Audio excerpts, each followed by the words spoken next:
Eto nga pala ang kaganapan namin sa paghahanda para sa Noche Buena. Kaya ang video na to ay super late upload na talaga. Isang buwan kasi akong nawala ng boses dahil sa ubo ko kaya hindi talaga kinayang mag voice over. At eto nga hanggang ngayon ay malat pa rin yung boses ko.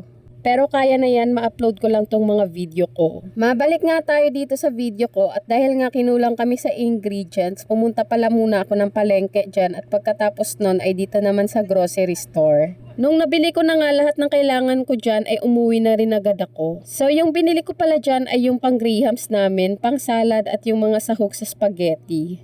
Ako kasi yung nakatokang gawin ito kasi yung mga ulam namin is yung sa asawa ko at sa biyanan ko namang lalaki. Ang una ko nga palang gagawin dyan ay itong grahams. First time ko nga palang gagawin ito kaya alam kong medyo sablay. Pagkatapos ko nga lahat balatan yung mangga dyan ay sinunod ko naman asikasuhin itong paglagay ng graham cracker sa Tupperware. At dahil medyo marami nga itong gagawin ko ay dito ko na siya sa malaking Tupperware nilagay.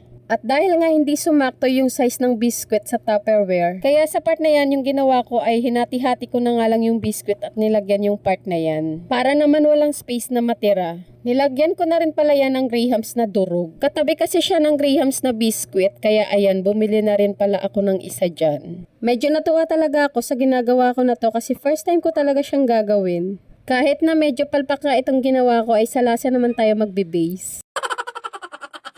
Naubusan lang naman ako ng gatas dyan kaya nung nasa last layer na ay hindi na masyadong nalagyan. Kaya naman yung discarding ginawa ng asawa ko dyan ay pinush niya na nga lang yung biskwit pababa.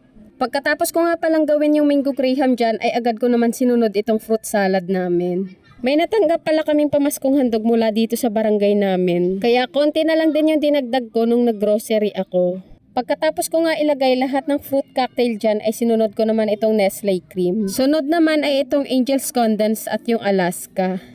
Nagdagdag na rin pala ako ng apple dyan para maraming sahog itong salad namin. Obvious naman kung saan ako nadali kaya hindi talaga ako nakapag voice over ng ilang linggo. Kaya itong ilang mga video ko ay super late upload na nga talaga. Pero sana naman panoorin nyo pa rin natapusin. Natapos ko na nga rin palang gawin itong fruit salad namin at ang susunod ko namang gagawin ay itong lumpiang Shanghai namin. Inislice ko na nga rin yung mga kakailanganin ko dyan katulad nitong carrots, sibuyas at bawang. Mabilis nga lang sana gawin itong lumpiang Shanghai pero dito talaga ako nahihirapan ang magdikdik ng carrots. Matigas kasi siyang gulay kaya medyo nakakangalay nga siya hiwain. Habang nagdidikdik nga ako ng carrots dyan ay sinalang ko naman itong kawali para nga magisa na itong giniling tsaka carrots. Nung naluto na nga itong ginisa ko, hindi na pala muna ako nagbalot ng Shanghai dyan. Kasi nga mainit pa siya kaya kailangan munang palamigin bago ilagay sa wrapper para nga hindi mapunit. Kaya siningit ko na nga munang lutuin itong spaghetti sauce. Nung naamoy ko na nga itong spaghetti sauce, bigla kong naramdaman yung pagod at gutom ko. Pero itong spaghetti, paborito ko talaga to sa lahat ng handaan. Kaya sa lahat ng okasyon na pinupuntahan ko, ang una ko talagang tinitignan ay kung merong spaghetti. Sakto ngang naluto ko yung spaghetti sauce ay lumamig naman itong giniling. Kaya ayan, sinimulan ko na nga rin pala maglagay sa wrapper at magbalot.